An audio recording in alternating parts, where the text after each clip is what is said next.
ലോകകപ്പ് തുടങ്ങുന്നതിൻ്റെ മുന്നേ അർജന്റീന ഫാൻസിൻ്റെ ഒരു ഡയലോഗ് ഉണ്ടായി. ഞാനടക്കം മെസ്സിക്ക് ഒരു ലോകപ്പ് ഉണ്ടല്ലോ, ഈ ലോകപ്പ് നമുക്ക് പ്രഷർ ഇല്ലാതെ കാണാം, സിമ്പിളായിട്ട് ഇരുന്ന് വീട്ടിൽ സോഫയിൽ ഇരുന്ന് കാണാം. പക്ഷേ ശരിക്കും അങ്ങനെയാണോ? ഈ സംഭവം നിങ്ങൾ നോക്കിയാണ്, ഇത് ഇംഗ്ലണ്ടിനായിട്ടുള്ള കളീൻ്റെ ഇടയിൽ എൻ്റെ ആപ്പിൾ വാച്ച് എനിക്ക് തന്ന നോട്ടിഫിക്കേഷൻ ഹാർട്ട് ബീറ്റ്സ് 120. എനിക്കറിയില്ല ഇത് നോർമൽ ആണല്ലോ, പക്ഷേ എനിക്ക് വൈബ്രേഷൻ വന്ന് നോട്ടിഫിക്കേഷൻ വന്ന് ഞാൻ നോക്കിയപ്പോൾ ഹാർട്ട് ബീറ്റ്സ്.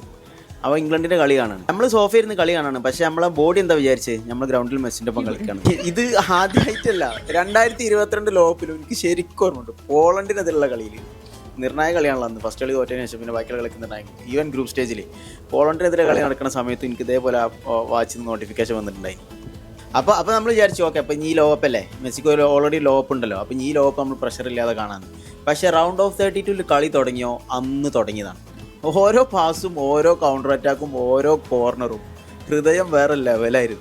പിന്നെ ഈജിപ്തിനെതിരെ കളി 2 ഗോള് വഴങ്ങിയതിന് ശേഷം തിരിച്ചു വന്നെങ്കിലും എക്സ്ട്രാ ടൈമിലൊക്കെ ഞങ്ങൾ അനുഭവിച്ച പ്രഷർ എൻ്റെ മോനെ. പിന്നെയാണ് ഇംഗ്ലണ്ടിന്റെ മാച്ച് വരുന്നത്. ആ മത്സരത്തിലാണ് പിന്നെ എനിക്ക് ഈ നോട്ടിഫിക്കേഷൻ പിന്നെയും വന്നത്. അതൊക്കെ പോട്ടെ, കളീൻ്റെ ഇടയിൽ ഇമാര് പ്രഷറിൽ നിൽക്കുന്ന സമയത്ത് അത് പോസ്റ്റിൻ്റെ അടുത്ത് നിന്ന് നമ്മൾ ഈ റൊമേറിനെ പോലത്തെ ഇങ്ങനത്തെ പരിപാടി കൂടി ചെയ്താൽ പിന്നെ പറയണം. അതിന് ശേഷമാണ് എനിക്ക് മനസ്സിലായത് ഇനിയിപ്പോൾ എത്ര ലോകകപ്പ് ജയിച്ചിട്ടും കാര്യമില്ല, അർജന്റീന ഫാൻസിന്റെ ഹാർട്ടിന് റിട്ടയർമെന്റ് ഇല്ല. ഞങ്ങൾ ഫാൻസ് ഉണ്ടല്ലോ, ഓരോ മാച്ചും അവസാന വിസിൽ വരെ ഈ സാധനം ഉണ്ടല്ലോ, ഹൃദയം ഇങ്ങനെ കയ്യിൽ പിടിച്ചിട്ടാണ് കാണുന്നത്. ഉഫ്, ഇതിനൊരു അന്ത്യമില്ല മക്കളെ.